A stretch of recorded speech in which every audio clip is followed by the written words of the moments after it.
और बीजेपी 24 घंटा नफरत, हिंसा, नफरत, हिंसा, नफरत, हिंसा। ये बड़ी अच्छी बात कही है।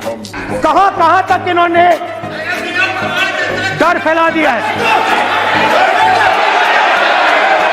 इन लोगों ने डर फैला दिया। मैं आपको अयोध्या से शुरू करता हूं। चलो भाई, देखो अब मैं क्या करता हूं। सर नमस्कार। अयोध्या ने आपको मैसेज भेजा। अयोध्या ने राम भगवान मुक्ति दे दी गई है। आपके गाइडेंस के बाद भी बार बार तस्वीर बताना, पूरे बीजेपी को हिंसा कर रही है ऐसे कहना, खड़े होकर एक दूसरे के बीच में हस्तधून करना, सारे नियम इनको लागू नहीं होते हैं। अच्छा, नियम मालूम नहीं है तो ट्यूशन रख ले साहब। सदन इस तरह से नहीं चल सकता है। ये सदन, मेरा आपसे आग्रह है कि ये सदन ऑर्डर में रहना चाहिए, नियमों के अनुसार रहना चाहिए। ये हम सभी सदस्यों का आपसे विनंती है। नहीं, मैं नहीं मानता। सर मेरा सवाल है सर, इस माइक का कंट्रोलर किसके हाथ में? ये फंस गया सीएम। आप सदन के बाहर भी ये बात कहते हैं कि माइक बंद कर देते हैं। मैंने कई बार आग्रहपूर्वक किया कि आसन पर इस तरीके का आरोप नहीं लगाए। What? आसन पर सभी दल के प्लेज, आसन पर सभी दल के लोग बैठते हैं और सभी दल के लोग सभापति तालिका पे हैं और सब जानते हैं कि एक व्यवस्था होती है, जिस भी माननीय सदस्यों को आग्रह किया जाता है बोलने का वो बोला जाता है और जिसको आग्रह नहीं किया जाता उसका माइक चालू नहीं होता। अच्छा, आप बोलने के लिए खड़े, आपका माइक कभी बंद नहीं हुआ, कभी बंद नहीं हुआ। झूठ पे झूठ, झूठ पे झूठ बोलती जा रही है, शर्म नहीं आती। आप अगर आसन में जो भी विराज रहे हैं वो अगर आपका नाम नहीं पुकारते हैं तब माइक चालू नहीं होता। ये व्यवस्था हमेशा इस सदन की रही है, पुराने में भी और नए में भी। कभी आसन पे व्यक्ति पर माइक का कंट्रोल नहीं होता। दूसरा, माननीय प्रतिपक्ष के आप नेता हैं, आपसे ये अपेक्षा की जाती है कि आप लोकसभा की प्रक्रिया काल संचार नियम का पालन करें, संविधान की जो व्यवस्थाएं दे रखी है उसकी पालन करें और सदन में बोलते समय किसी भी धर्म को के ऊपर ऐसा आक्षेप नहीं करें जिससे पूरे देश के अंदर विषय पैदा हो। अभी बदत है भाई, अभी बदत है। मैं बिल्कुल आपकी रिस्पेक्ट करता हूं स्पीकर सर, मगर मेरे भाषण के बीच में सच्चाई है कि माइक ऑफ हो जाता है। मैं क्या करूं, हो जाता है वो।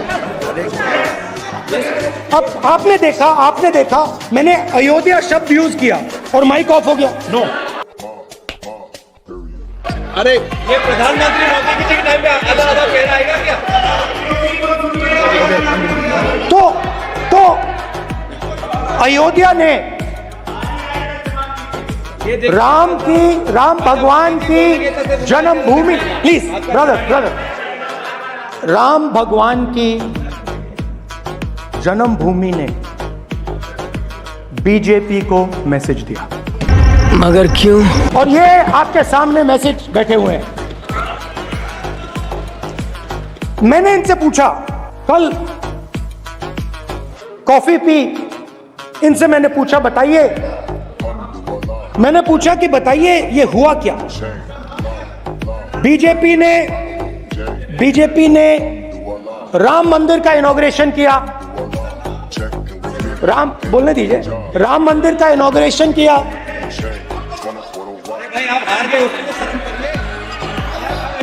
नाम बोलने की कोई जरूरत नहीं है, मैं भाषण दे रहा हूं, आप नहीं दे रहे हो। मुझे बोलना है जो बोलना है, मुझे नाम लेने की कोई जरूरत नहीं। मुझे जो बोलना है मैं बोलूंगा। क्या बात है? अयोध्या ने मैसेज दिया और मैंने इनसे पूछा कि हुआ क्या, और इनका जवाब आया। मैंने उनसे पूछा कि आपको कब पता लगा कि आप अयोध्या में जीत रहे हो, और आपने कहा पहले दिन से मुझे पता था। क्या? और मैंने कहा ये क्या हुआ? उन्होंने कहा राहुल जी, अयोध्या में एयरपोर्ट बना, अयोध्या की जनता से जमीन छीनी गई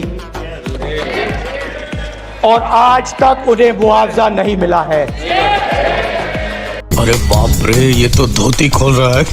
उन्होंने कहा, सही बात, उन्होंने कहा कि अयोध्या में जो भी छोटे छोटे दुकानदार थे,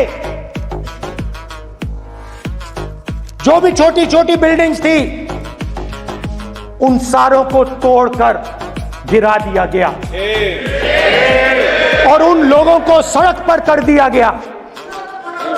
इन्होंने यह भी कहा कि अयोध्या के इनॉग्रेशन में अयोध्या की जनता को बहुत दुख हुआ, क्योंकि इनॉग्रेशन में अदानी जी थे, अंबानी जी थे, मगर अयोध्या का कोई नहीं था।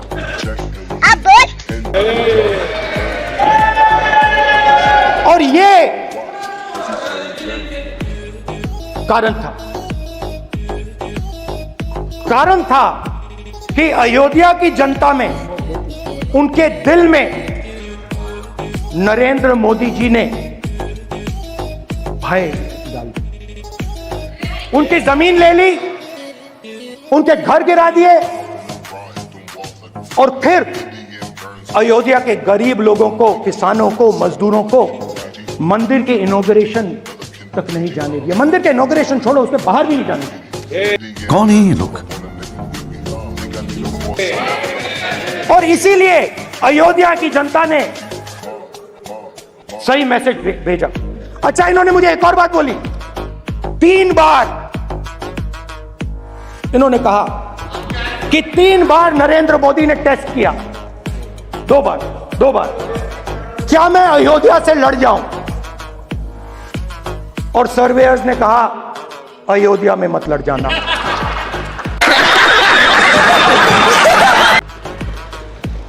अयोध्या में मत लड़ जाना, अयोध्या की जनता हरा देगी। और इसीलिए प्रधानमंत्री वाराणसी गए और वहां बच के निकले।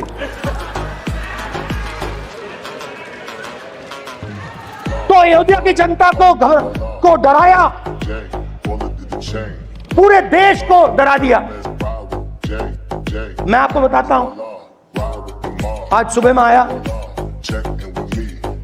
राजनाथ सिंह जी ने मुस्कुरा के मुझे नमस्ते की। अच्छा। और मोदी जी बैठे हैं, मुस्कुराहट नहीं, सीरियस, नमस्ते भी नहीं करते। कहीं मोदी जी ना देख लें, प्रॉब्लम हो जाएगी। वही कहानी गडकरी जी की है, सच्चाई है। अरे भाई, अयोध्या की जनता को छोड़ो, ये तो बीजेपी वालों को डराते हैं।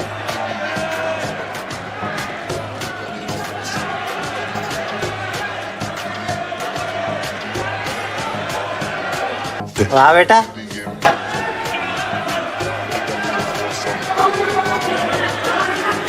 माननीय सर क्या है? माननीय एक मिनट, माननीय प्रतिपक्ष के नेता, एक मिनट, माननीय प्रतिपक्ष के नेता, आप बंद करो, हाथ जोड़ के। मैं सदन के वरिष्ठ नेता हैं, मेरा आपसे आग्रह है कि राष्ट्रपति अभिभाषण पर डिबेट हो रही है, इसकी गरिमा, राष्ट्रपति अभिभाषण की गरिमा रखे ना। ये तो अपेक्षा आपसे सब करते हैं कि आप राष्ट्रपति अभिभाषण पे बोले, नीतियां पे बोले, कार्यक्रमों में बोले। अब व्यक्तिगत रूप से अबे जल्दी बोल, कल सुबह पनवेल निकलना है। नहीं, अगर आप ये उचित मानते हैं क्या? स्पीकर सर, ये उचित है? अगर आपकी पार्टी इसको उचित मानती है तो मुझे कुछ नहीं कहना। स्पीकर सर, माननीय अध्यक्ष जी, और संविधान ने मुझे सिखाया है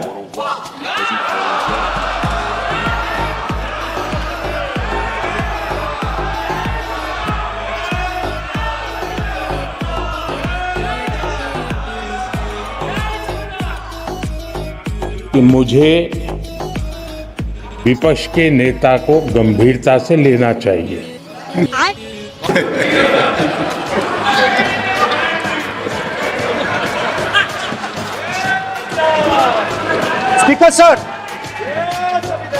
स्पीकर सर, आपने कहा कि डिबेट प्रेसिडेंट एड्रेस पे होनी चाहिए। ये जो मैंने किया है, अनुराग ठाकुर जी ने अयोध्या की बात की थी, अनुराग ठाकुर जी ने सनातन धर्म पर आक्रमण की बात की थी, इसीलिए मैंने ये किया है। मैं दिखाना चाहता हूं कि अयोध्या में क्या हुआ, अयोध्या की सच्चाई क्या थी। प्रेसिडेंट डिबेट में उन्होंने बात उठाई थी, मैंने बात बंद की। प्रधानमंत्री जी को अच्छी लगी अयोध्या के बाद अच्छी लगी, डर फैलाया और ऑपोजिशन का रिस्पांस एक साथ मिलकर भारत जोड़ो यात्रा, सारे के सारे ऑपोजिशन, पूरा देश एक साथ मिलकर कन्याकुमारी से कश्मीर तक चला। और जो आपने डर फैलाया उसके बारे में यात्रा में बहुत कुछ सुनने को मिला। क्या?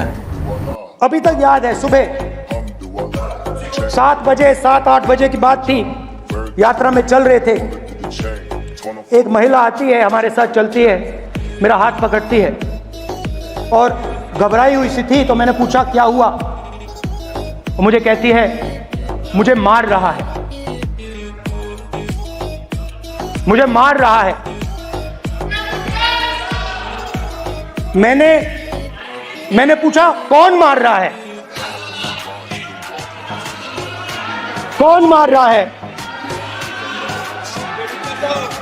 बेटी की दुविधा सुनाई दे रही, बेटी का दर्द नहीं सुनना चाहते, भारत की महिलाओं का दर्द नहीं सुनना चाहते। मैंने पूछा कौन मार रहा है, कहता है मेरा पति मार रहा है। मैंने कहा क्यों? कहती है सुबह का खाना नहीं दे पाई। मैंने कहा क्यों?